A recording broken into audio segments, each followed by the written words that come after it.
Bienvenidos a la comunidad cristiana La Misión, un espacio para crecer juntos en la fe.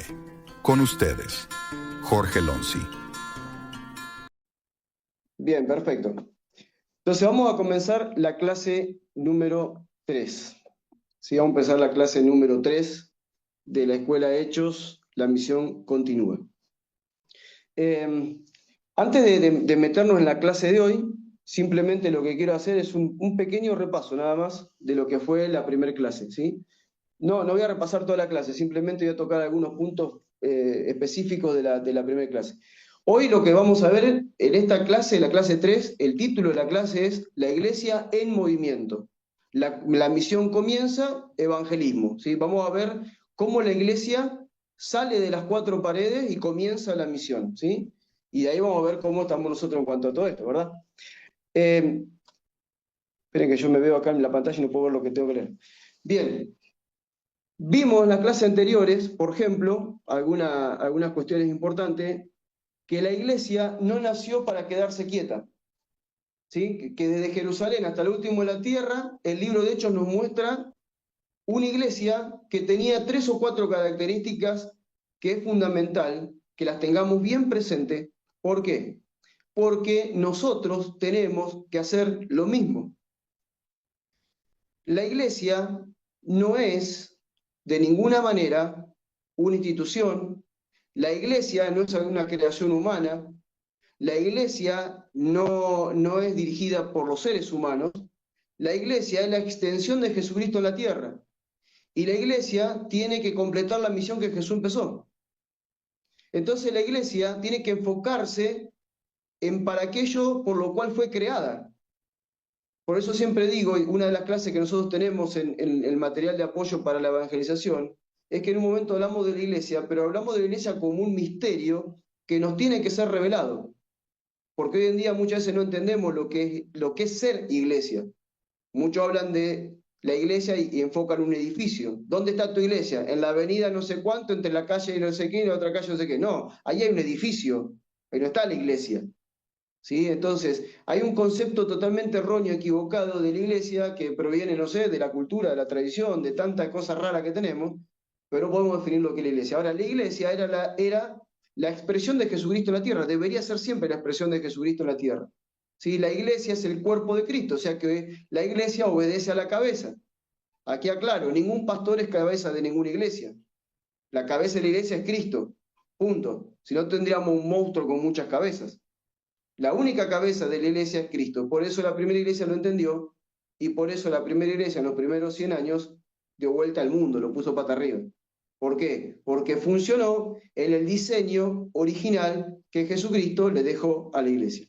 Entonces, dicho esto, habíamos hablado la segunda clase, cuando hablamos de la iglesia, de la primera a la segunda, esto es general, después vamos a hablar del que hablamos cada una, pero de lo que hablamos, de lo que toda esta escuela va a hablar, es que la iglesia era una iglesia llena del Espíritu, que lo vimos en la primera clase, una iglesia que es apasionada por la vida en comunidad, que es lo que vimos en la clase pasada, y a partir de ahora empezamos a ver, a través de las 4 clases que quedan, una iglesia entregada a la misión de predicar el evangelio del reino, no cualquier evangelio, y de hacer discípulos de Jesús.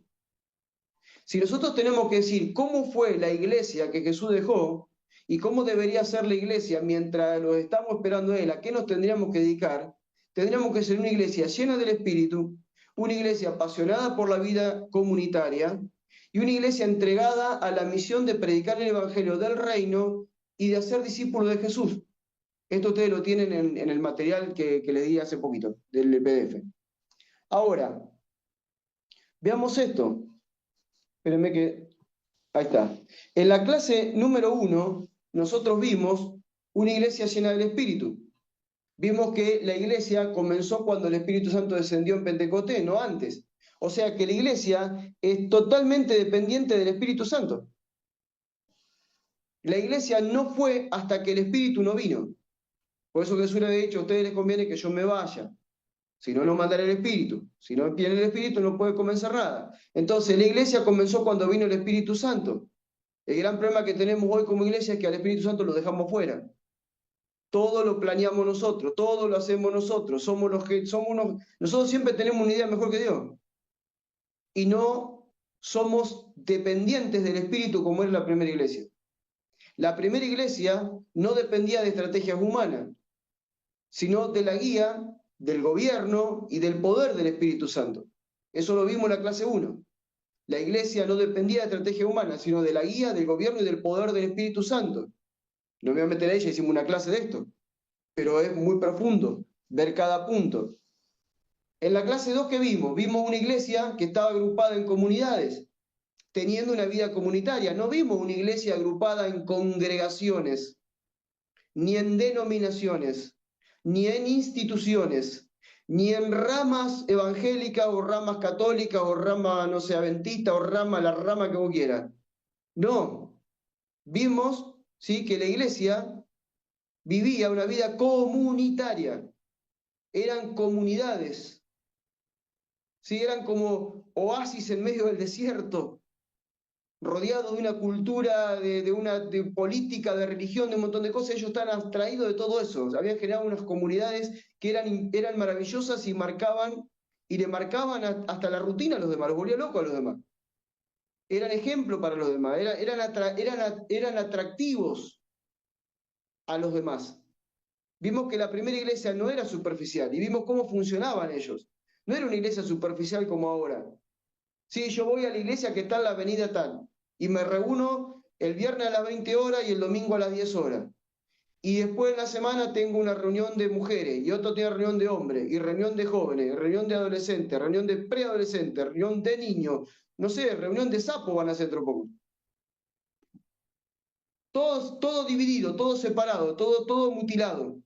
La primera iglesia se reunían todos juntos. No dice, y cuando la iglesia se reunían, los niños los reunían por allá, las mujeres por allá, los hombres por allá. No, la iglesia se reunía, punto. Se reunió la historia. Ahora, cuando la iglesia se reunía a cosas que hoy muchas veces no se ve cuando la iglesia se reúne. Ellos se reunían, como lo vimos, tenían 4 pilares, pero resaltamos 2 en la clase anterior. Los 4 pilares, ¿cuáles eran? Perseveraban en la doctrina de los apóstoles, en la comunión, en el partimiento del pan y la oración. Pero resaltamos el punto de la doctrina de los apóstoles. Y vimos que la doctrina de los apóstoles eran las enseñanzas de Jesús que las transmitían fielmente como Jesús la dio, y todo el tiempo esas enseñanzas eran aplicadas a la vida de los creyentes. O sea, el modelo de vida que esas personas tenían eran las enseñanzas de Jesús. ¿Qué nos diferencia a nosotros hoy en día, por ejemplo, con los que siguen el Corán? Que los que siguen el Corán viven el Corán. Ahora, los que dicen ser seguidores de Jesucristo no viven lo que Jesucristo dice. Esa es la gran diferencia. Por eso muchas veces hay musulmanes que cuando miran a los cristianos dicen que somos tremendamente infieles a Dios y que merecemos la muerte. Los extremistas matan a los cristianos porque dicen merecen la muerte porque son tremendamente pecadores. Alguna vez, no sé si usted escuchó que en Inglaterra le quisieron predicar a Gandhi y Gandhi dijo, oh, el cristianismo es maravilloso. ¿Y por qué no se hace cristiano? Y bueno, porque si ustedes vivieran lo que dice la Biblia, yo me haría cristiano, pero como no lo viven, ahora el Evangelio es maravilloso, ustedes son un desastre. ¿Por qué? Porque la iglesia abandonó las enseñanzas de Jesús y no intenta vivirlas. Nosotros no tendríamos que tener como guía una constitución o leyes humanas, está bien, las respetamos, pero nuestra guía y nuestra forma de vida debería ser las enseñanzas de Jesús, punto. Porque para eso somos seguidores de Él, si no, ¿a quién seguimos? Ser seguidor de Cristo es alguien que observa su enseñanza y las vive. El que permanece en Cristo Jesús debe andar como Él anduvo, o sea, vivir como Él vivió. Si yo no soy, entonces si no soy seguidor de Jesucristo, soy un simpatizante de Jesucristo. Soy un cristiano nominal, como alguna vez dejé una enseñanza que comparaba a los cristianos nominales con los verdaderos discípulos. Véala por ahí, está en YouTube. Ahora, vimos también que la comunión interna que ellos tenían se convirtió en una misión externa. La comunión que ellos tenían, la manera en que se amaban, cómo se cuidaban, cómo compartían todo lo que tenían, fue el mejor sermón que ellos tuvieron para darle a conocer a Cristo lo que no conocían. Entonces, la comunión que ellos tenían y la vida comunitaria fue la base, ¿sí?, de la misión, de evangelizar a otros y discipular a otros. Porque todos dicen que querían lo que ellos tenían, querían vivir lo que ellos vivían. Entonces el Señor añadía a la iglesia los que habían de ser salvos. ¿Por qué? Porque la iglesia manifestaba lo que Dios quería que manifestaran. Entonces, ese es un punto sumamente importante. Ahora, luego de todo esto, vamos a hablar de los capítulos que siguen de Hechos. La clase que tocamos hoy, vamos a tocar la historia entre Hechos 3 y Hechos 8. Obviamente que no nos vamos a poner a leer, ¿verdad? Ustedes ya saben cómo está la metodología de esta escuela. Pero lo que hablamos abarca estos capítulos y específicamente vamos a ver cómo es que comienza esta misión, cómo es que Dios los saca de ese ambiente en el que estaban y los manda hasta el último de la tierra. Y luego vamos a terminar hablando específicamente de Felipe. Sí, vamos a tomar como ejemplo a Felipe. Dios cómo lo usa Felipe para que esto comience. Ahora, vamos a ver tres puntos. El número uno, lo primero que vamos a hablar es de la iglesia. Esperen que voy a correr algo acá que se me está complicando, no veo algo. Ahí está. La iglesia que se expande en medio de la persecución. En los primeros capítulos de Hechos vimos una iglesia que está llena del Espíritu y que es llena del Espíritu para cumplir la misión que es hacer discípulos de Jesús en toda la tierra. Porque para eso fueron llenos del Espíritu, para ser testigos de Él hasta el último de la tierra. Y vayan y hagan discípulos en todas las etnias, enseñándole a que digan lo que yo les enseñé a ustedes, fue la orden de Jesús. Ellos reciben ese poder para hacer eso, pero ¿qué pasó?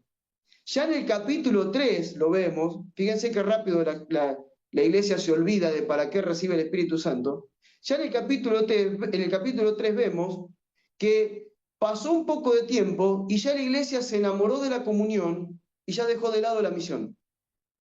Están todos contentitos, qué lindo, oh, no nos falta nada, compartimos todas las cosas, nos visitamos, nos amamos, nos mandamos un WhatsApp, hacemos videollamadas, qué lindo, uy, qué lindo, nos juntamos en el Zoom, oh, qué bárbaro, o qué lindo, nos juntamos a comer todo, qué bueno, qué linda comunión que tenemos, sí, ¿y la misión? ¿Qué era eso? Claro, que tenés que evangelizar a ese discípulo, ¿qué pasó? Está todo muy lindo acá, pero hay que, no estamos para esto. Esto es consecuencia de. O sea, la iglesia no fue creada para esto. La iglesia no fue creada para pasarla comiendo juntos y que nadie le falte nada, y que es parte, o sea, nos cuidamos, sí, todo, pero yo te ayudo a que comas para que vayas a evangelizar. Te ayudo a que comas para que vayas a discipular a alguien. Te ayudo si estás enfermo para que te sanes y te pongas a predicar. O aún estando enfermo le predica a los que están enfermos con vos en el mismo hospital. O sea, no perdamos de vista lo que no debemos perder de vista. El Señor nos llamó a una misión, punto, evangelizar el mundo y hacer discípulos. Lo demás es obvio, sí, obviamente, nos vamos a querer juntar con gente que son cristianas, vamos a querer ayudarnos y todo lo que hablamos la semana pasada. Ahora, ¿qué pasó? Pasa el tiempo y la iglesia se enamoró de la comunión y dejó de lado la misión. Entonces, ¿qué hizo el Señor? Dijo, no, muchachos, se están equivocando, me parece que ustedes no entendieron para qué le envié el Espíritu Santo. El Espíritu Santo no se lo envié para que ustedes estén juntitos y sientan el fuego del Espíritu, el viento del Espíritu, para que tiemblen y salten como Rabacanda, la ballena Rabacanda y la rana no sé cuánto. Y no están para eso. Está todo muy lindo, pero no les di el Espíritu para eso. El Espíritu se lo di para que prediquen con poder y hagan discípulos a los que crean. Vayan. Entonces, ¿qué es lo que ocurre? Se provoca la persecución. Comienza la persecución. El Señor sacude el avispero. ¿Sí? Se levanta este muchacho Esteban, se planta delante del Sanedrín, dice cosas que tal vez no tendría que haber dicho y se armó el desparramo. Se armó el desparramo completamente y a partir de ahí, capítulo 8, aparece en escena el que después sería el apóstol más importante de toda la historia, perseguidor número 1 de la iglesia, el hombre Saulo de Tarso haciendo desastre con la iglesia, que después lo vamos a leer. Siempre se dice en el ámbito misionero que si vos no obedeces Hechos 1:8, te va a ocurrir Hechos 8:1. ¿Se entiende? Si vos no obedeces si vos solamente te quedás en Hechos 1:8, recibirás poder para ser testigo mío hasta el último de la tierra. Y si vos no vas a ser testigo hasta el último de la tierra, en tu vida va a haber un hecho 8:1, al revés. Y se va a levantar una persecución contra vos, para que te mueva, para que sepa lo que te di. ¿Sí? Entonces, ¿qué pasó ahí? el Señor provoca una persecución. Utiliza el evento que provoca Esteban, ¿sí? Y ahí comienza una persecución, pero tremenda. Dice que después vamos a leer cómo la describe. Y a ver, pero lo maravilloso acá es que nosotros podríamos decir, bueno, comenzó una persecución sobre la iglesia, listo, la exterminan, la iglesia desaparece, se van a poner todo triste, amargados. No, al contrario. La persecución no detuvo la misión, todo lo contrario, la multiplicó. Los sacudió y dijo, vamos, muévanse. ¿Qué hacen acá? Ah, no se mueven, listo, a ver que los persiguen. Alguien que venga a perseguirlos para que ellos se muevan. Entonces, ¿qué pasó? Ahora ya no eran los apóstoles los encargados de predicar con poder el Evangelio, sino que aparecen creyentes comunes, que por causa de la persecución comienzan a predicar el Evangelio por donde iban. Entonces, ¿qué es lo que empieza a ocurrir? Empieza a ocurrir lo que pidió Jesús. Y será predicado este Evangelio, ¿sí? Se recibirán poder y serán testigos míos en Jerusalén, Judea, Samaria y hasta lo último de la tierra. Le marcó regiones. Ahora, ¿qué es lo que ocurre después? Deme un segundo.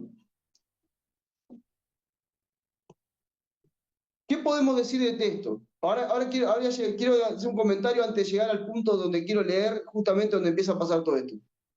Lo que quiero decir es que la comunión es muy buena para edificar a los santos, porque nos edificamos en la comunión.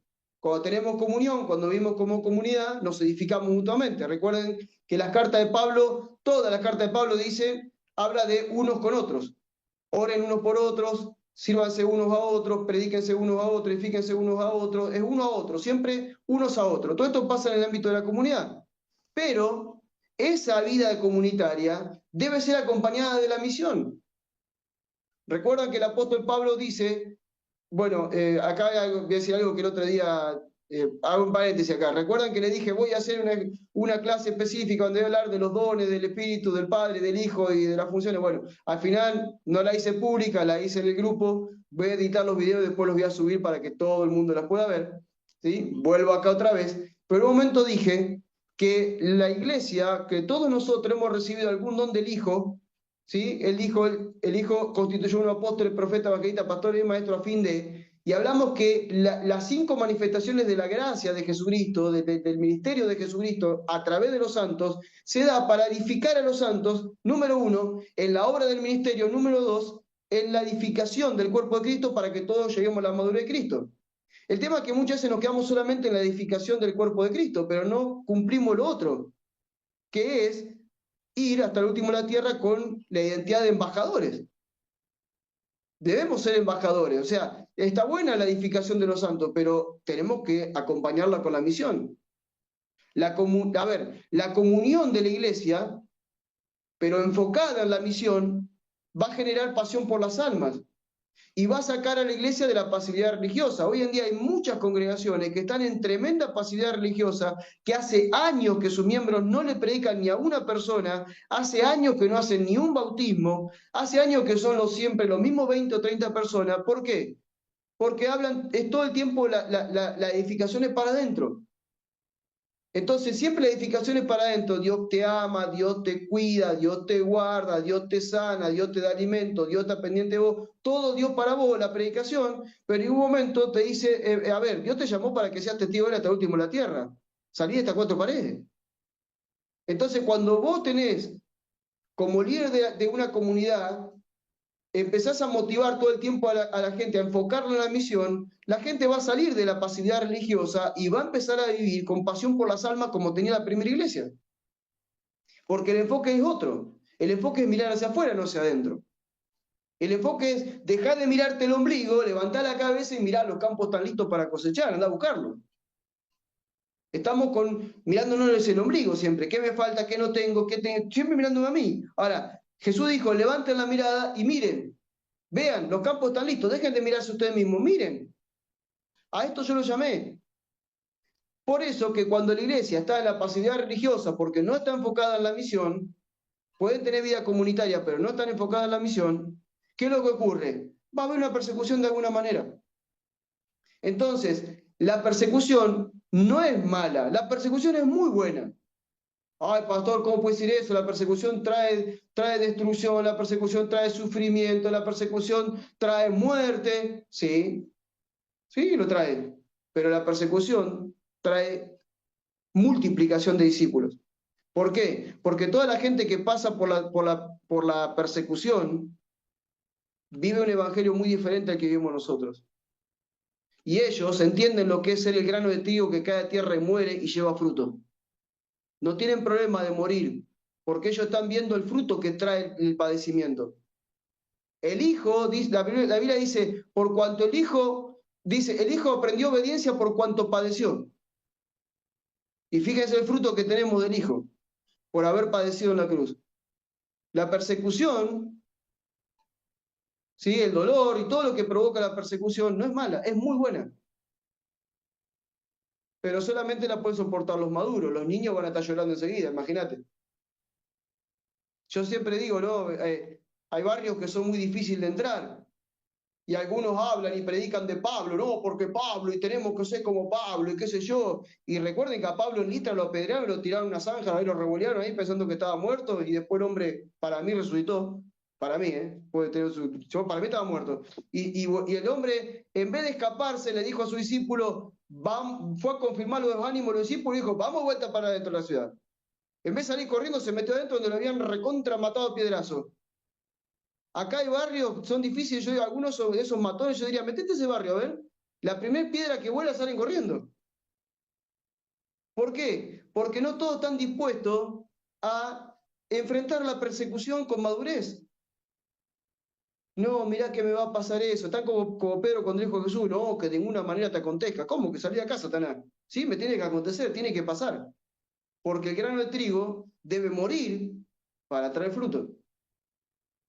Miren, muchas veces lo vemos como un problema el que Dios utilice la persecución, pero en realidad no es un problema. Es una muy buena noticia. ¿Por qué? Porque la persecución muchas veces abre puertas para la misión que de otra manera no se podrían abrir.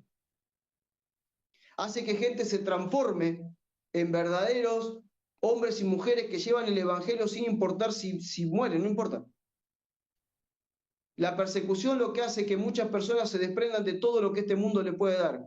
La mayoría de los perseguidos hoy andan como errantes por la tierra, sin casa, sin dinero, sin bienes, sin nada, no tienen nada.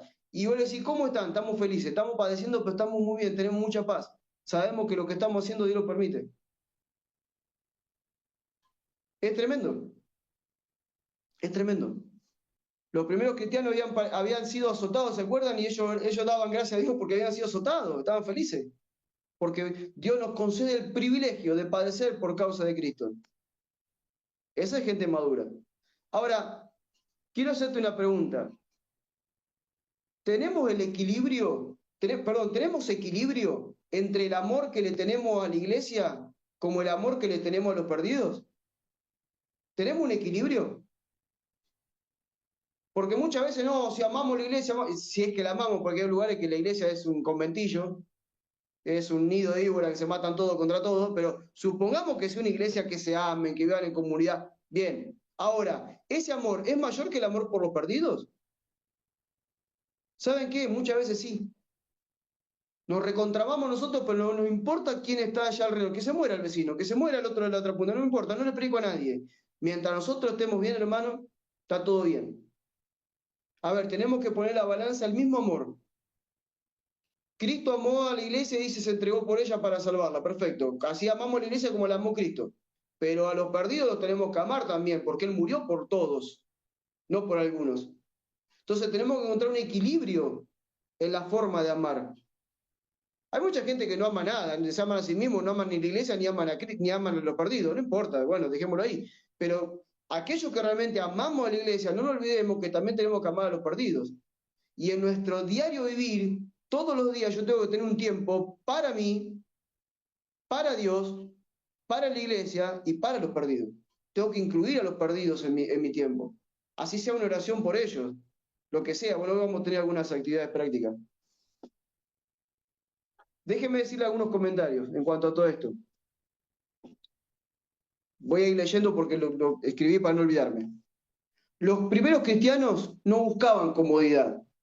sino fidelidad a Cristo. Vos no ves cristianos pidiéndole por una casa mejor, por mejores bienes materiales, no. No oraban por eso. Ellos no buscaban comodidad, buscaban fidelidad a Cristo. Ellos pasaron de perder, ellos perdían bienes, reputación, incluso sus vidas perdieron, pero no dejaron de reunirse, no dejaron de orar y no dejaron de predicar con valentía. A ver, perdieron bienes, perdieron reputación, porque fueron perseguidos, fueron esparcidos, se tuvieron que ir de sus casas, dejaron sus casas. Cuando dice que la iglesia fue esparcida, no quiere decir, bueno, se fueron y se llevaron la casa al hombre, no, se tuvieron que ir. Ya no tenían dónde vivir. Eso pasa siempre cuando hay una persecución, tienen que dejarlo todo. Te queman la casa, te prenden fuego todo, te tenés que ir, no tenés más vida. Ahora, a pesar de perder bienes, de perder reputación, en algunos casos te aplican el ostracismo que se llama, que dentro de esa comunidad ya nadie te da trabajo, no podés estudiar, no podés nada, ni agua te dan, te tenés que ir y andás como errante por la vida. Pasa en India, por ejemplo, y en lugares así. A pesar de todo, y algunos hasta perder la muerte, los que quedaron no dejaron de reunirse. Buscaban la forma de reunirse de cualquier forma, de orar juntos, porque sabían que el fuerte lo tenían en la oración. Y ni hablar de seguir predicando con valentía a pesar de la dificultad que estaban viviendo. El amor por Jesús que ellos tenían era más fuerte que el miedo.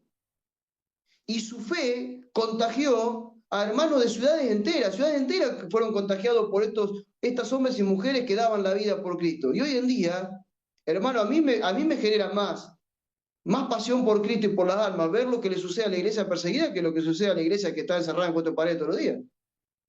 Cuando me dicen, no, tremendo avivamiento hubo en Estados Unidos, tuvimos 2 meses encerrados cantando. Oh, tremendo, mirá, ¿sabes qué? No sabes, casi no duermo pensando en eso. ¿Y qué hiciste? ¿Tuviste 2 meses encerrado con un gran avivamiento que hubo gente que se sanó dentro de un templo? Avivamiento es que llevemos a Cristo a darle vida a la gente que se está muriendo, eso es avivamiento. A mí me contagia fe ver gente que en medio de la persecución sigue predicando el Evangelio, gente que lo perdió todo sigue predicando el Evangelio. Eso a mí, eso a mí saben que me hace sentir chiquito así al lado de ellos. Yo siempre le digo, no le ato ni los cordones a esa gente. Si yo me pusiera un zapato de ellos, yo diría, ¿yo podría soportar lo que esta gente está soportando? ¡Wow! Ellos nos recuerdan que la iglesia no crece cuando se acomoda, sino cuando decide brillar en medio de la oscuridad. Hermano, la iglesia no crece cuando se acomoda. Y cuando hablo de la iglesia, no estoy hablando de un edificio, no estoy hablando de una congregación, no estoy hablando de una institución, estoy hablando de vos, de mí y de cada uno de nosotros. Nosotros no crecemos cuando nos acomodamos. Nacimos en Cristo para brillar en medio de la oscuridad, no para escondernos en cuatro paredes, no para escondernos en nuestra vida rutinaria. Hoy estamos llamados a la misma pasión que ellos tenían, de ser testigos de este evangelio, pero testigos vivos de este evangelio. Y eso tal vez represente tener que romper la agenda, tener que romper la rutina.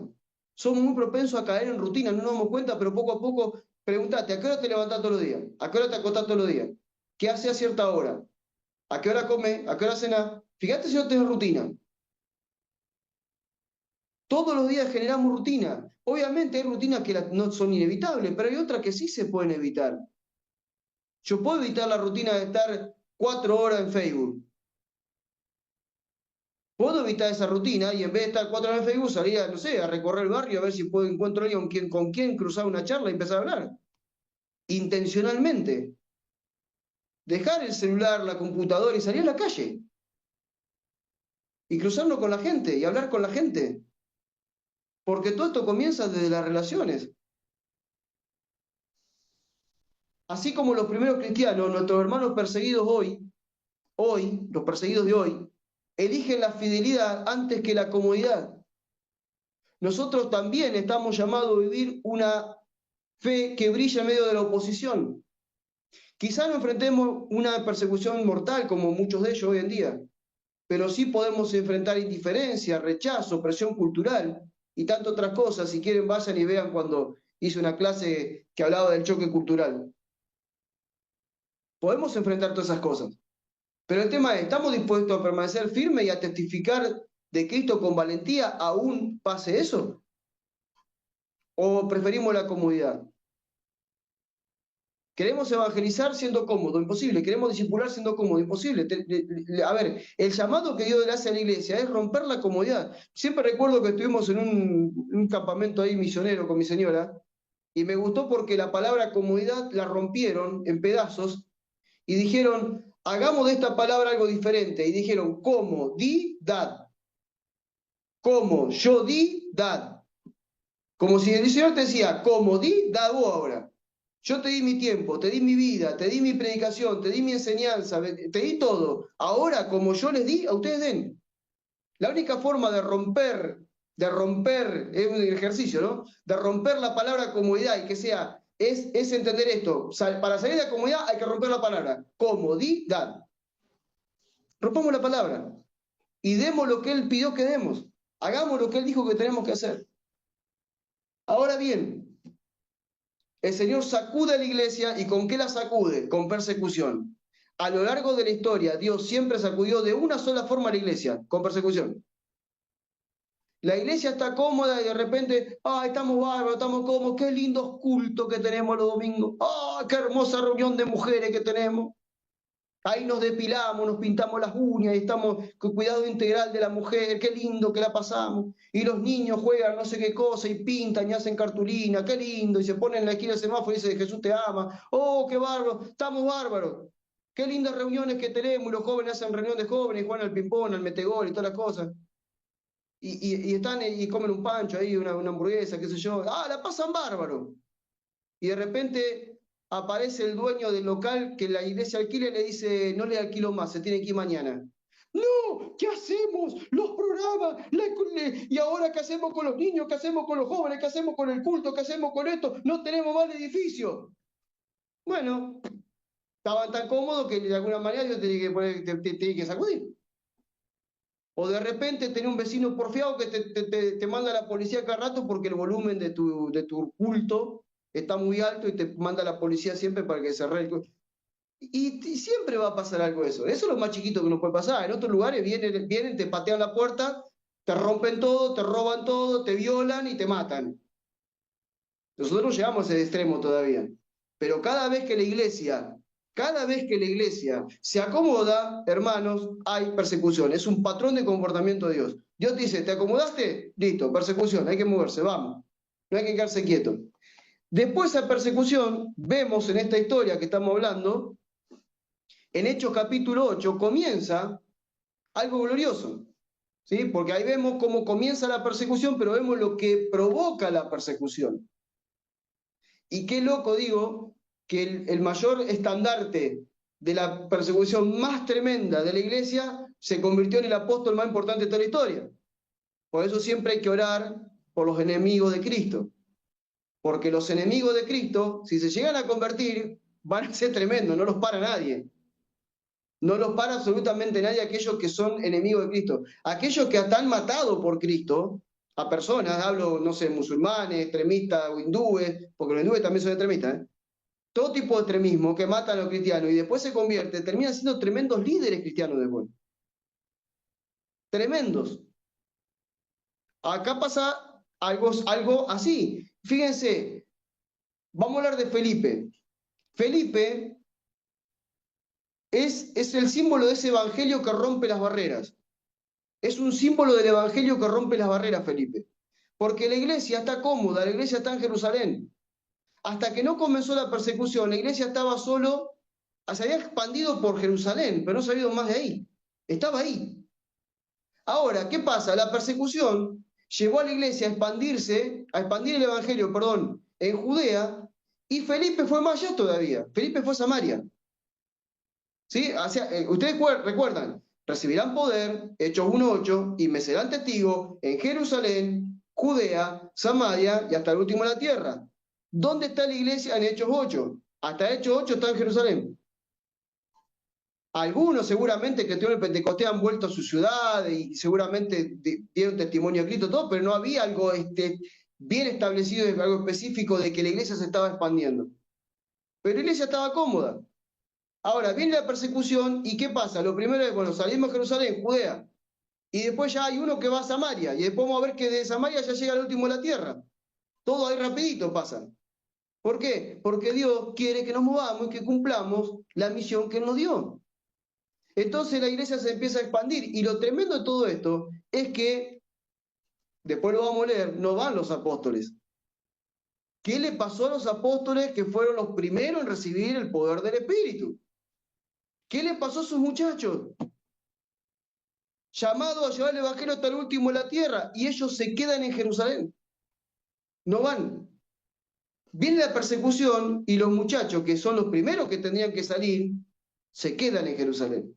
Parece que los apóstoles amaban muchísimo la vida comunitaria, le estaba yendo muy bien con la vida comunitaria. Después el Señor los pinchó, pero hasta ahí estaba todo así. Obviamente, después fueron provocados a celo por Pablo y dijeron que, uy, este Pablo, y ya le hicieron la vida imposible a Pablo, pero ya era tarde. Perdió la oportunidad de ellos de hacer punta de lanza, abriendo camino. Dios tuvo que llamar a otro. Ahora miren esto. El Señor mueve a Felipe más allá de los límites geográficos, pero también lo mueve más allá de los límites religiosos y culturales, porque él va a Samaria, un lugar donde los judíos eran despreciados y donde los judíos despreciaban a los samaritanos. ¿Ustedes recuerdan el encuentro de Jesús con la samaritana en el pozo de Jacob? ¿Sí? ¿Y qué le dice ella? Nuestros antepasados adoraron en el monte. Ustedes dicen que hay que adorar en Jerusalén. ¿Dónde hay que adorar? ¿Y qué le dijo Jesús? Llegará el tiempo, y el tiempo ya llegó, en que los verdaderos adoradores adorarán en espíritu en verdad. No van a necesitar ni el templo de ustedes, ni el templo de Jerusalén, porque los samaritanos también tenían un templo. No van a necesitar ni el monte aquel, ni Jerusalén, porque llegó un nuevo tiempo. Y Jesús llegó y fue a Samaria, porque Jesús nunca te va a pedir que haga algo que él no hizo. Él hizo todo. Él predicó en Jerusalén, Judea, Samaria, y fue más allá de Samaria también. Él predicó y después los mandó. Y fíjense que él provoca una explosión en Samaria, Jesús. Pero todo eso queda ahí. Ahora aparece Felipe y va a Samaria, y Felipe rompe con los límites religiosos y culturales y llega a predicar a Samaria. Yo me pregunto, digo, tal vez puedo estar equivocado, esto es una pregunta que yo me hago, tal vez Dios algún día me la responda. ¿Será que todavía los apóstoles, aún habiendo recibido el Espíritu Santo y cargados con toda la dinamita, como dijimos la otra vez, para poder hacer explotar al mundo entero, todavía tenían prejuicios religiosos y prejuicios culturales por los cuales no iban hasta lo último de la tierra? Yo le puedo decir, a mi opinión, sí. Y lo he enseñado en un momento. Y le he dado hechos puntuales de por qué lo hacían. Lo vamos a ver en la próxima clase, tal vez. Sí, eran muy judíos todavía. Ellos no entendían que la salvación no era solamente para los judíos, que era para todos. Cristo murió por todos. Los incluye a todos. Por eso ellos tal vez no entienden la gran comisión. Vayan y hagan discípulos en todas las etnias. ¿Cómo en todas las etnias? Pero si el evangelio no es para nosotros solitos, ¿cómo todas las etnias? ¿Es para los judíos nomás? No, ustedes no entendieron, es para todos. Entonces acá este hombre está rompiendo un concepto muy importante. Él rompe una barrera, por eso que el evangelio rompe barreras. El verdadero evangelio rompe barreras, y ahora lo voy a comentar. Pero primero permítanme leerles Hechos 8, del 1 al 8. Vamos a leer Hechos 8, del 1 al 8, para que entendamos de qué estamos hablando. Saulo estuvo de acuerdo con la muerte de Esteban. Saulo, que fue luego Pablo. Dice, y ese día, ese mismo día, se desató una gran persecución contra la iglesia que estaba en Jerusalén. Y muchos se dispersaron por las tierras de Judea y de Samaria, menos los apóstoles. Lo deja bien claro Lucas cuando escribe, ¿eh? Pues Lucas puede haber dicho, se fueron todos a pregar y bueno, y tapemos los apóstoles, estos muchachos, vamos a cubrirlo un poco, no lo vamos a exponer, no, lo expone Lucas. Dice, menos los apóstoles se quedaron. Y mientras que unos hombres piadosos levantaron a Esteban y lo enterraron y lloraron mucho por él, perdón, ¿no lo llevó Pedro? ¿No lo llevó Juan? ¿No lo llevó ninguno de los dos a enterrar a Esteban? ¿Dónde estaba? Estaban escondidos estos tipos temblando de terror. ¿A dónde estaban los apóstoles? Tenés un mártir ahí. Y no lo vas a enterrar vos. Tienen que enterrar los hombres piadosos. ¿Dónde está Pedro acá? ¿A dónde está Santiago? ¿Dónde está Juan? ¿Dónde están los apóstoles? Bueno, en alguna cueva escondido estaban los muchachos. Todavía no habían entendido lo que habían recibido. Están como muchos cristianos hoy en día, que recibieron todo el poder de Dios para hacer la misión, pero están encerrados en las cuevas, sin salir a hacer lo que tienen que hacer. Lo enterraron y lloraron mucho por él. Y mira esta parte, dice, y Saulo hacía destrozos en la iglesia. Saulo hacía destrozos en la iglesia. Entraba a las casas y arrastraba a hombres y mujeres y los llevaba a la cárcel. Acá hago una aclaración que es maravillosa, porque esto, yo me divierto tanto con aquellos que son tremendamente pro templo y que ahí se abrazan del templo. No me va a tocar el templo porque, no sé, me toca el templo y una herejía. Necesitamos el templo, la iglesia es el templo. A ver, vamos a leer de vuelta. Saulo hacía destrozo en la iglesia. La iglesia no era un edificio, la iglesia no era un templo. Aclara bien quién era la iglesia. Y entraba a las casas, tampoco las casas son la iglesia, y arrastraba a los hombres y mujeres y llevaba a la cárcel. O sea, que los hombres y mujeres eran la iglesia a los cuales Saulo le hacía destrozos, les destrozaba la vida. Saulo destrozaba la vida de los hombres y las mujeres que seguían a Cristo. Obviamente, ¿dónde los encontraba? Y reunidos en las casas. Ya lo expliqué miles de veces que las casas eran el ambiente espiritual donde se juntaban. Pero los defensores aférrimos de hoy en día y porfiados hoy en día de que hay que tener sí o sí un culto y que hacer un templo y que hay que poner en las bases del templo una Biblia y los cimientos para que poner la palabra como cimiento y algo profético y toda la tontería y pavada que se hace hoy en día, esto le cambian el sentido y dicen, ve que Pablo entraba y llevaba, le hacía destrozo a la iglesia y piensa que, no sé, Pablo entraba en un auditorio y pateaba la silla, quemaba el púlpito y no sé qué, no, no entendemos, la iglesia no se reunía en templo, la iglesia se reunía en las casas y la iglesia eran hombres y mujeres, no edificios, ni templos, ni casas, eran personas. Y dice, mientras tanto, los que se habían dispersado iban por todas partes anunciando el Evangelio. Fue así como Felipe llegó a la ciudad de Samaria y allí predicaba a Cristo. Ahora voy a hacer una aclaración más tarde de cómo predicaba aquel que le decían el evangelista. Porque hoy los evangelistas y aquellos que hacen obra de evangelista no predican lo que predicaba Felipe, predican cualquier cosa. Este hombre predicaba a Cristo, ¿sí? Y bueno, y obviamente la gente dice que le escuchaba con mucha atención lo que Felipe decía y veían los milagros que hacía. O sea que primero Felipe predicaba y luego había manifestaciones, ¿sí? Muchos que tenían espíritu maligno eran sanados, los espíritus salían de ellos lanzando fuertes gritos. También muchos de los cojos y paralíticos quedaban sanos y había una gran alegría en toda la ciudad. Esto es un poco lo que relata Hechos 8 cuando comienza. Ahora bien, vemos que Felipe tiene un evangelio que rompe las barreras, y muchas barreras rompe. Primero recordemos que era Felipe. Miren la primera barrera que rompe Felipe. Recordemos quién era él. Felipe era uno de los 7 diáconos, ¿se acuerdan? De los 7 diáconos que fueron llamados a servir a las mesas. Cuando la población crece de cristianos, dice que las viudas se quejaban y que no eran atendidos, que yo, entonces, ¿qué hacen los apóstoles? Dicen, nosotros no podemos estar atendiendo las mesas, no podemos estar repartiendo la comida, Dios nos llamó a orar y a compartir la palabra, busquemos a hombres, si busquemos a diáconos que sean sabios, que sean llenos del Espíritu o inteligentes, llenos del Espíritu, de buen testimonio y, bueno, esas 3 cosas, básicamente. ¿Sí? Y para que hagan esta tarea. Ahora ellos van a hacer la tarea, él era uno de ellos. El otro que era de ellos era Esteban, que acaba de morir. Ahora, Felipe va, acuérdense que Felipe servía a las mesas, y eso que demuestra que Felipe era un hombre que tenía mucho amor por la iglesia. Porque cuando eligen, él dice, sí, yo quiero hacer esta tarea. Y vaya que era una tarea, ¿eh?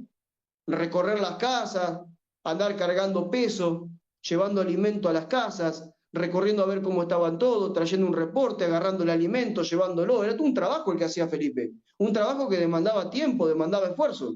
¿Y qué demuestra eso? Que él amaba a la comunidad. Porque para hacer eso tenés que amar la comunidad.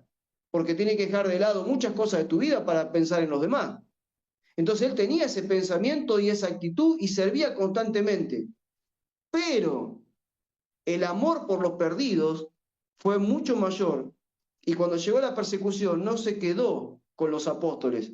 Él también salió de Jerusalén y fue hasta Samaria, donde ninguno había ido todavía, a predicar a Cristo como el Señor. Él rompe una barrera aquí, la barrera de la comodidad, la barrera de estar todo, qué lindo que estamos todos, acá no nos falta nada. Yo te puedo asegurar que cuando Felipe sale le empieza a faltar de todo.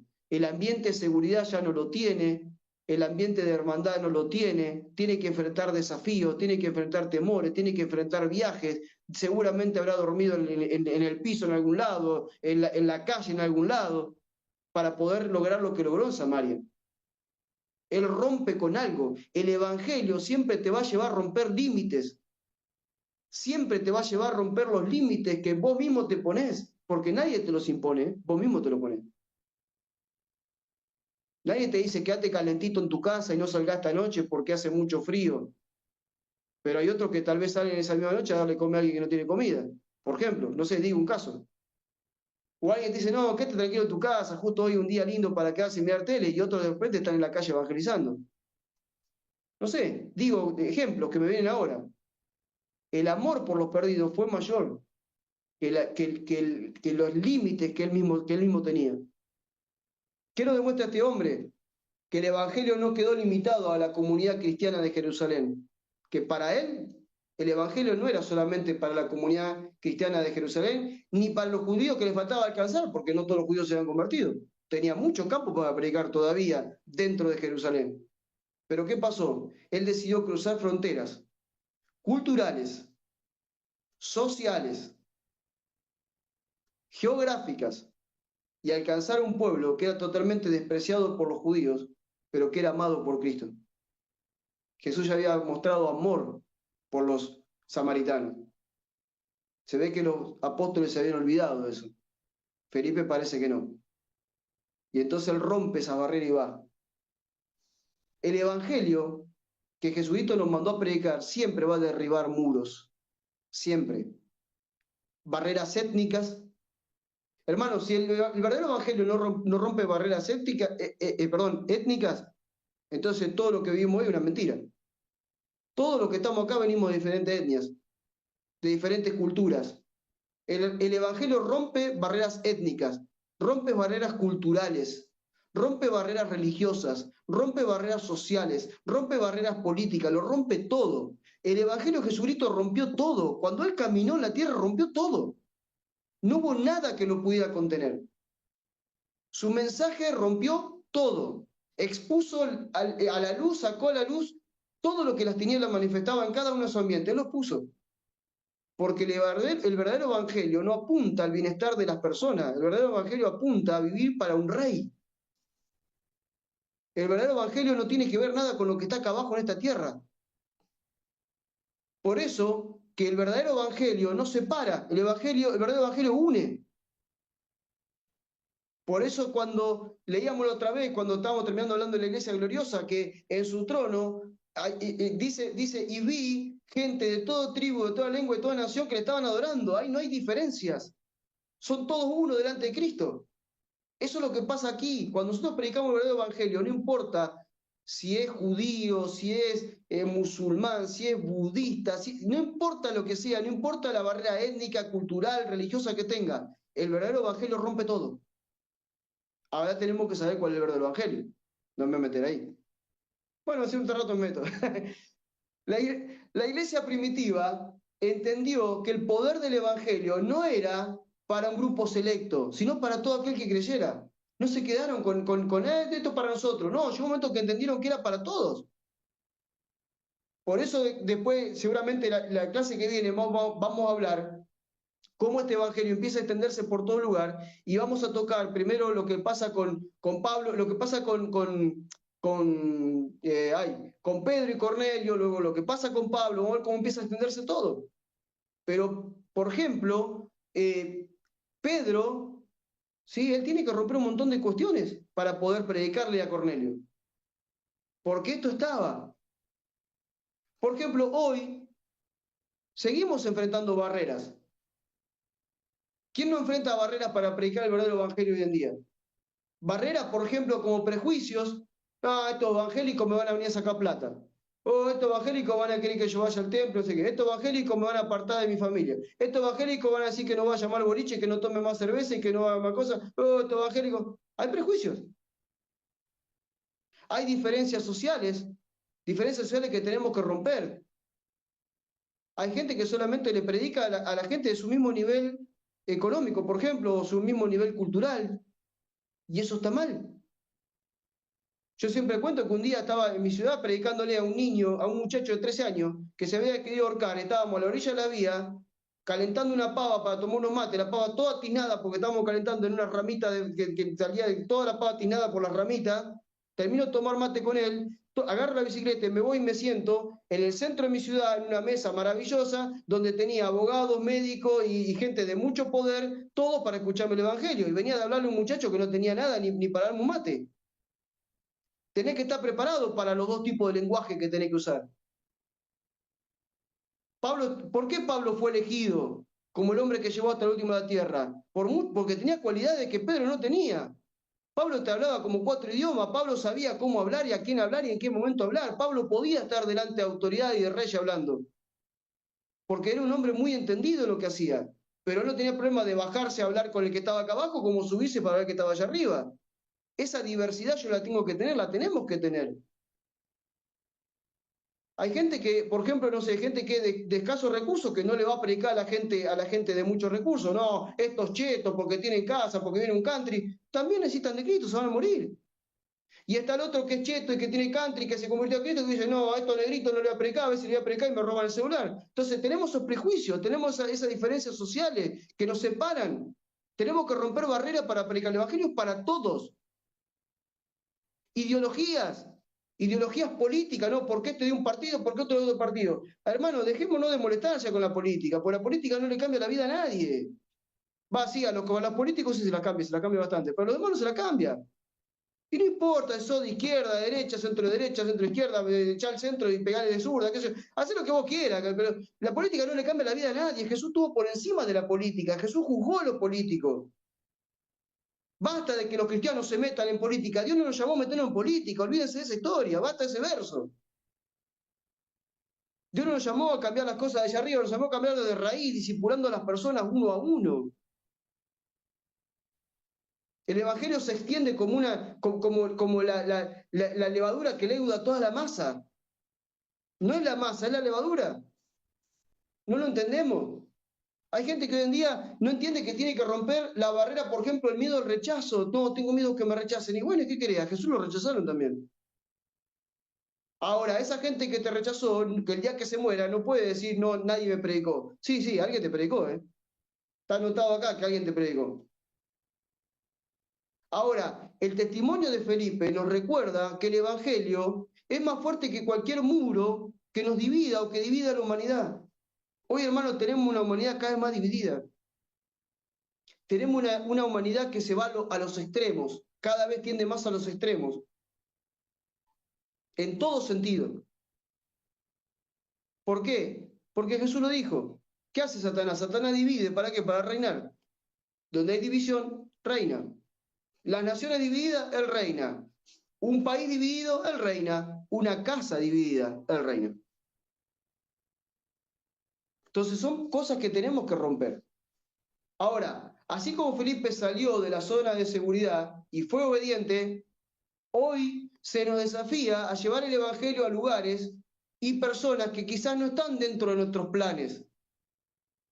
A ver, ¿qué quiero decirte con esto? Que lo que Felipe hace nos está desafiando a nosotros de llevar el Evangelio a gente que no está dentro de nuestros planes.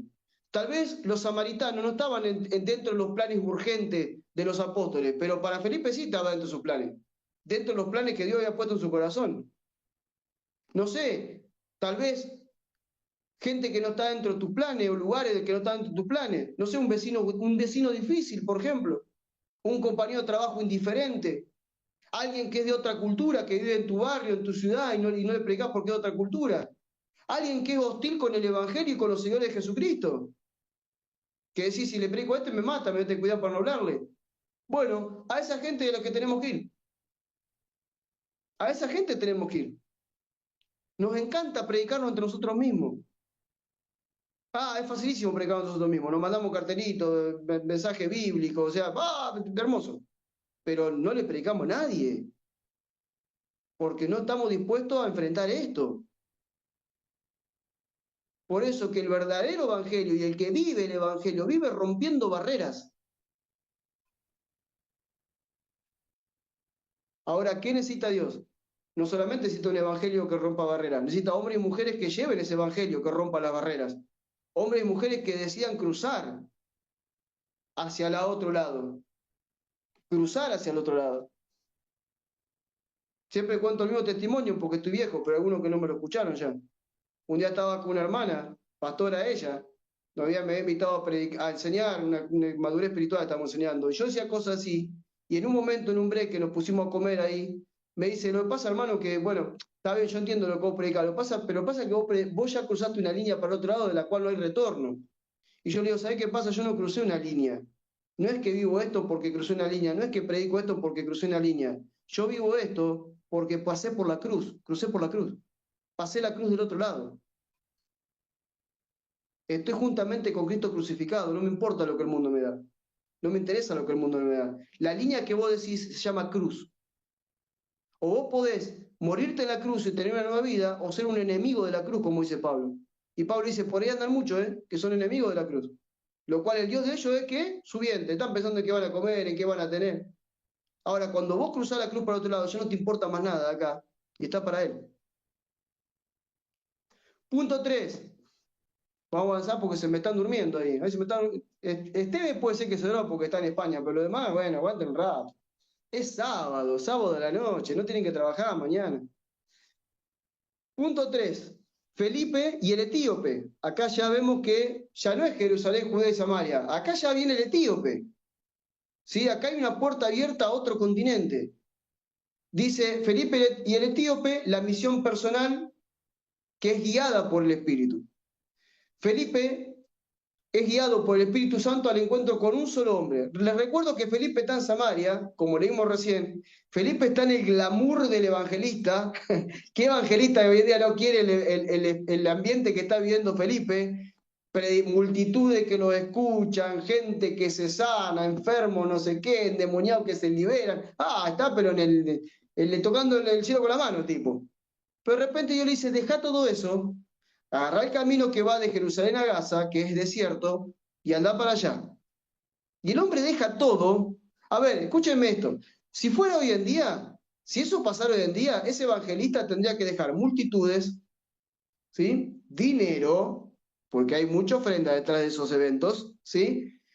Comodidades, hoteles, buenas comidas en restaurantes, para irse, no sé, a la nada, al medio de Asia, al medio de África, a cualquier lado donde no hay nadie para predicarle a uno, que ni siquiera sabe quién es, porque no lo vio todavía. Ahora fíjense cómo Felipe obedece. ¿Y saben por qué Felipe obedece? Porque Felipe está lleno del Espíritu. El que vive lleno del Espíritu obedece lo que el Señor le dice, aunque sea una locura lo que le está pidiendo. Va a obedecer. Sí o sí va a obedecer. Y él obedece y se va, deja todo y se va.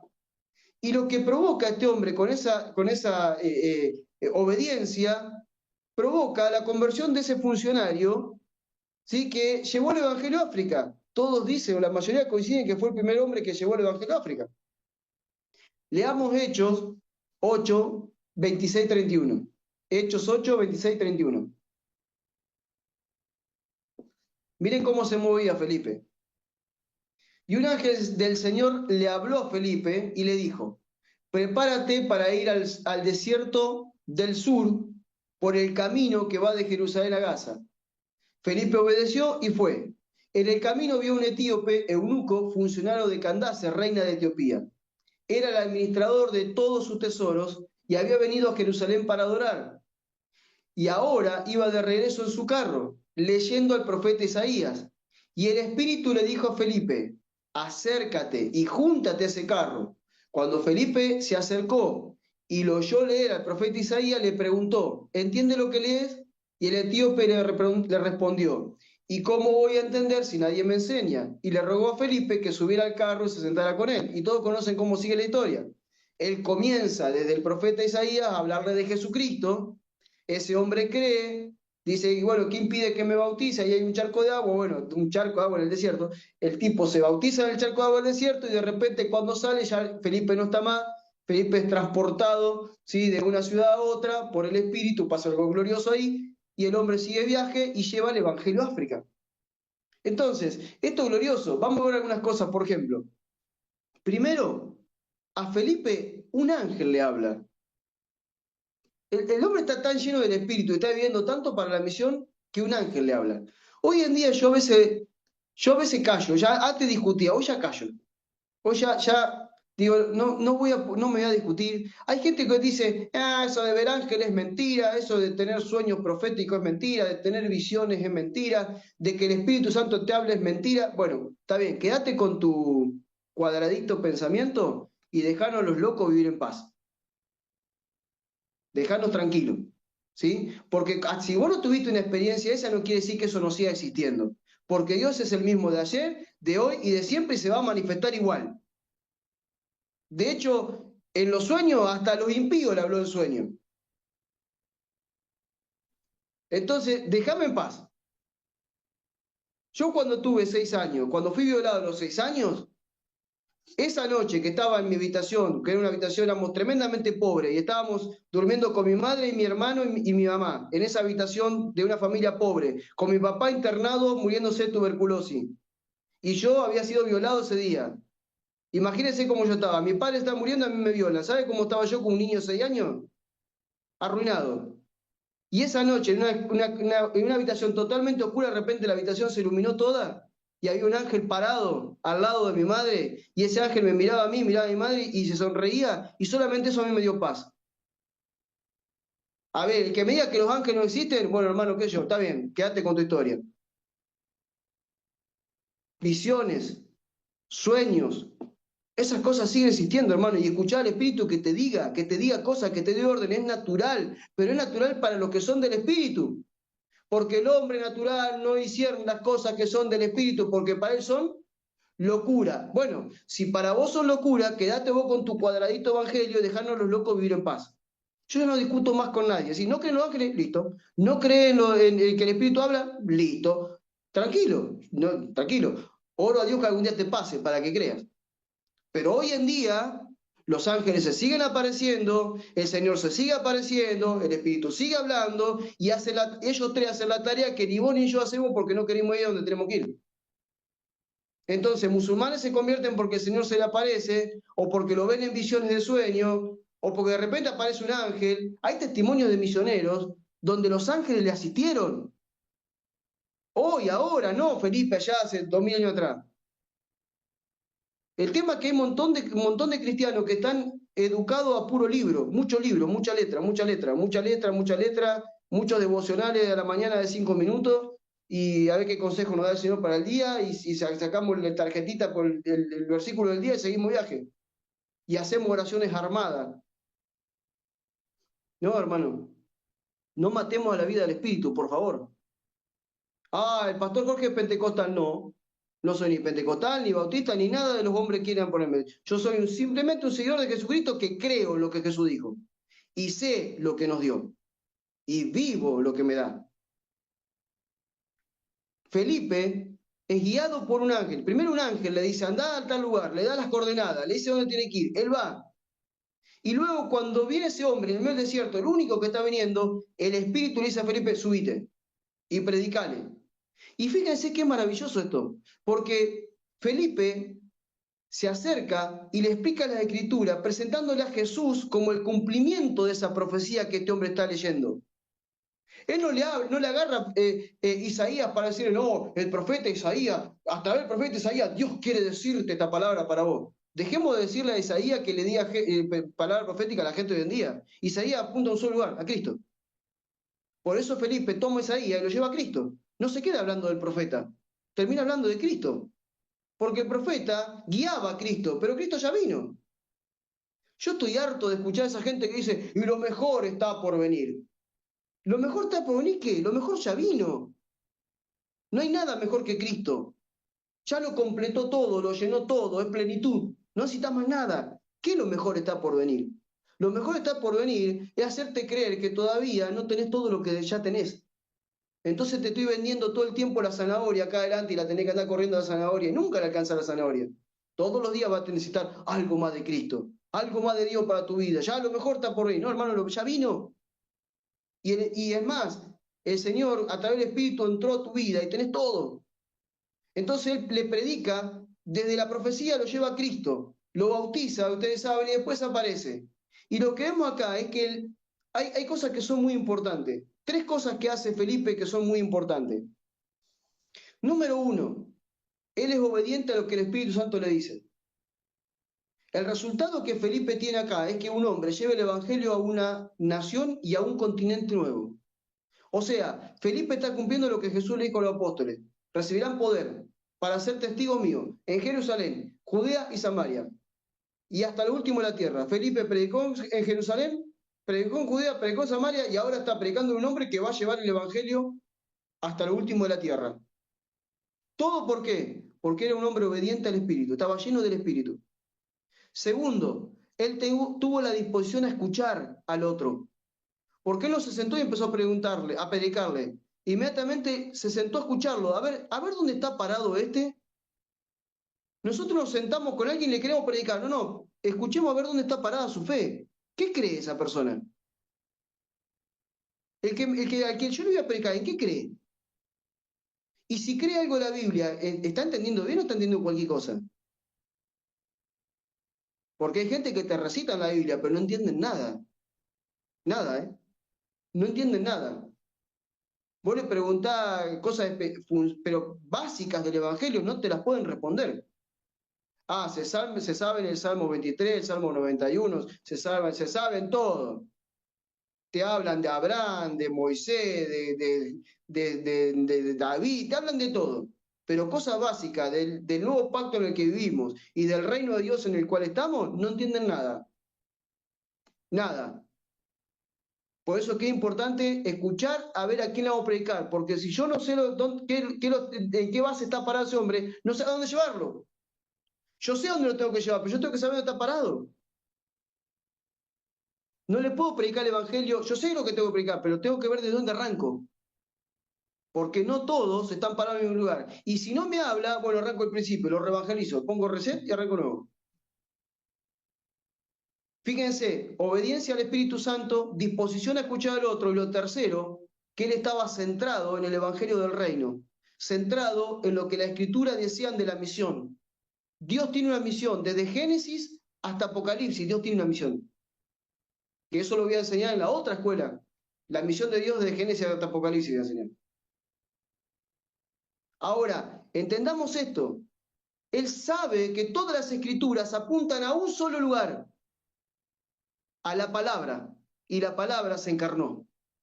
Y la vimos su gloria como el unigénito Hijo de Dios que habitó entre nosotros y lo disfrutamos. Entonces él no agarra a Isaías para hablarle de Isaías. No le habla de no, porque Isaías en este momento, viste que hoy en día, no, Isaías en ese momento estaba pasando por un momento difícil, entonces no sé qué pasó, y no, a mí no me importa lo que estaba pasando Isaías. A mí lo que me importa es que Isaías profetizó de Cristo y Cristo vino. Chao, gracias Isaías. Ya está, gracias. Un placer Isaías, gracias porque lo que dijiste se cumplió. Gloria a Dios por Isaías, pero ya está, dame a Jesús, dame a Cristo. Él sabía lo que tenía que predicar. El encuentro de Felipe y el etíope nos muestra que la misión no siempre ocurre en multitudes. A veces Dios nos guía a impactar a una sola persona, pero esa persona puede llevar el mensaje mucho más lejos de lo que imaginamos. El Evangelio entró a África a través del encuentro personal, no grupal, en un camino desierto.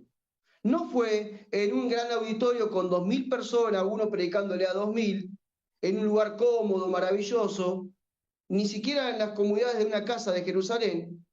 El Evangelio llegó a África a través de un encuentro personal de un hombre que obedeció al Espíritu Santo y en el medio del desierto, donde no había nada. Dios se puede valer de cualquier cosa para que el Evangelio avance. De cualquier cosa se puede valer. Se vale de cualquier cosa. Por eso que nosotros nunca tenemos que desestimar a quién estamos discipulando. Porque podemos estar discipulando a un Pablo. Podemos estar discipulando a Pablo. Todos hablamos de Pablo, pero nadie habla de Ananías. Pablo tuvo unos cuantos días con Ananías, ¿eh? O sea que las bases del que le acomodó los patitos en cuanto al Evangelio fue Ananías, a Pablo. Y después dice que tuvo 15 días con Pedro, y Pedro también le acomodó los patitos de vuelta. Entonces después se fue, chao, desapareció. Y apareció a los 13 años después a dar cuenta de lo que estaba haciendo. Pero hubo dos hombres que marcaron la vida de Pablo. Vos no sabés a quién estás discipulando. A mí no importa si discipulo a 100 personas. A mí me basta con discipular a uno y ver qué pasa después. Por eso que, vuelvo a insistir, ¿qué es lo que estamos formando? Una red de discípulos que aprendan a ser discípulos a otros, que lleguen donde uno jamás tal vez llegue. Esta historia nos desafía a estar atentos a las oportunidades que Dios nos presenta cada día. Tenemos que estar atentos, hermanos. Todos los días tenemos oportunidades para predicar el Evangelio. No sé, una conversación en el colectivo, una conversación en la cola para el banco, un mate o un café compartido con tu vecino o con alguien, un amigo, una visita inesperada de alguien que apareció en tu casa o vos inesperadamente tuviste que ir a algún lugar. Siempre hay un momento, si estás atento al Espíritu Santo, si estás sensible al Espíritu Santo, siempre va a tener oportunidad para compartir el Evangelio. Yo tengo que estar sensible al Espíritu todo el tiempo, porque oportunidades para predicar el Evangelio tengo todos los días. El tema es que estoy tan ocupado en lo mío que no me doy cuenta. No me doy cuenta, pasan por al lado mío las oportunidades y no me doy cuenta. Tal vez con solamente mirar los ojos a la gente me daría cuenta que están necesitando que justamente le hable. Pero ni siquiera miramos los ojos a la gente. Acuérdense que Jesús dijo que los ojos son muestra del alma. Yo quiero mirar a la gente en los ojos. El otro día iba por un lugar, iba en auto, y digo, la verdad, casi que paro, mira, porque había una persona que estaba tomando un colectivo que estaba con la mirada así, perdida, pero dije, Dios mío, lo que estará pasando a esa persona en este momento. No pude parar, realmente no pude parar, pero era para pegarse la vuelta y parar. Porque a veces yo voy manejando y en un semáforo, lo que sea, y paro y miro, y vos a veces le miras los ojos a la gente y ya sabés con la intención de que viene el que te va a querer limpiar el parabrisas, que te quiere vender algo. Vos ya le conocés las intenciones, por más que te diga Dios te bendiga, que seas flaco, ya sabés. Pero hay gente que tal vez no te habla, pero con la mirada te está hablando. Y hay oportunidades para predicar el Evangelio. Nada más que tenemos que estar atentos. Vamos casi ya terminando. Hoy más que nunca necesitamos cristianos dispuestos a escuchar la voz del Espíritu, a acercarse humildemente a las personas y hablarle con claridad, enfocado. Escuchen esto, por favor. Hablarles con claridad, enfocados en el mensaje de Jesucristo. Yo no tengo que hablar otra cosa que no sea el mensaje de Jesucristo para la gente.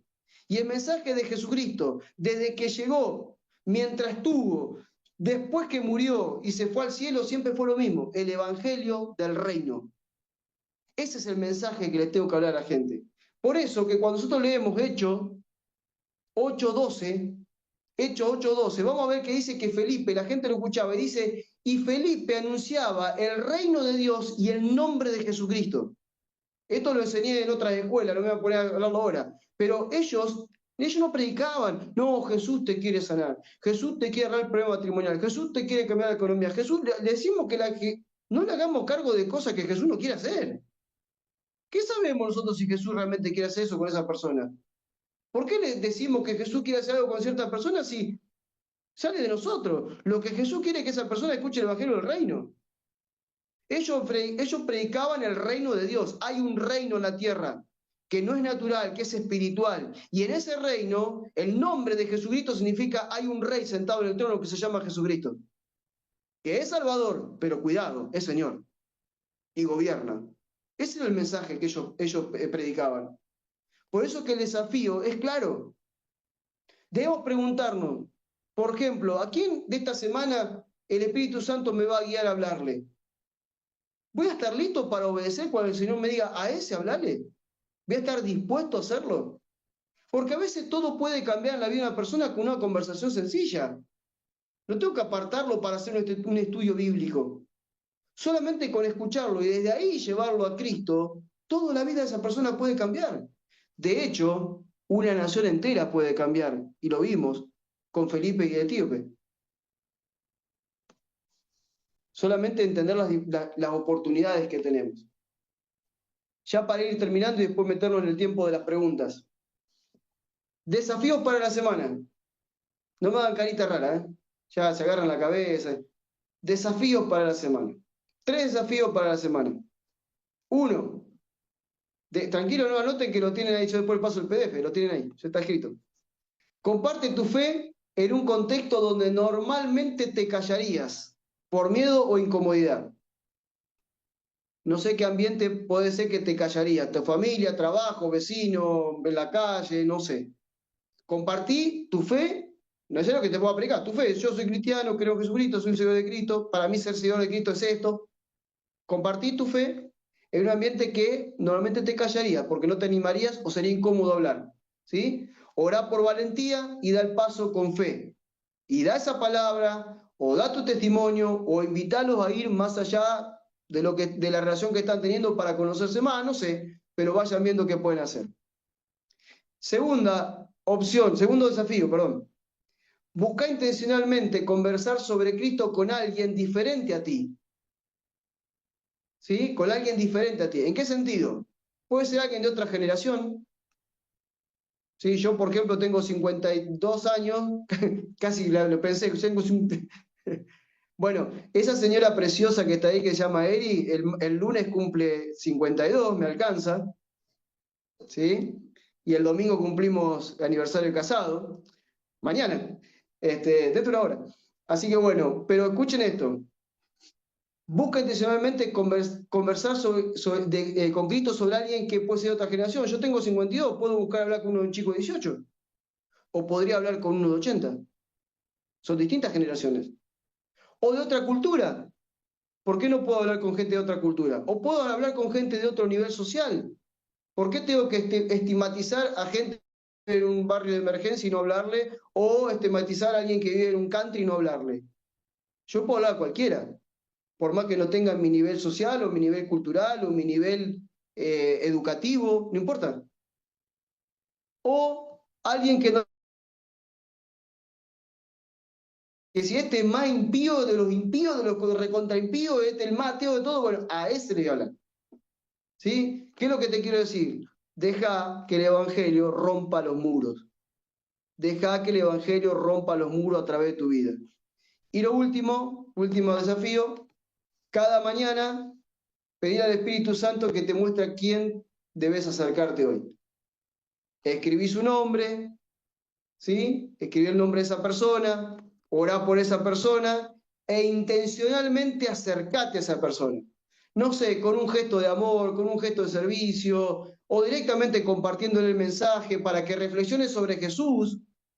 Siempre les digo, siempre este consejo le doy, no vayan a predicar a la gente porque en la iglesia, porque el Papa y los curas y la misa y las casas del templo, no hablemos esas cosas, a la gente no le interesa eso. Los temas que a los evangélicos le interesan a la gente no les interesan nada, ni les importa, más, ni saben de qué estamos hablando. Hablarle de Jesús todo el mundo sabe quién es. Llevarlo a reflexionar sobre Jesús. ¿Qué opinás vos de Jesús? ¿Quién es Jesús para vos? Llevarlo a pensar sobre Jesús. Y ahí vas a tener oportunidad para predicarlo. Bien, hasta acá la clase número 3. Muchas gracias por haber compartido este tiempo con nosotros. Esperamos que haya sido de mucha luz para tu entendimiento. Visita nuestro sitio web, lamision.online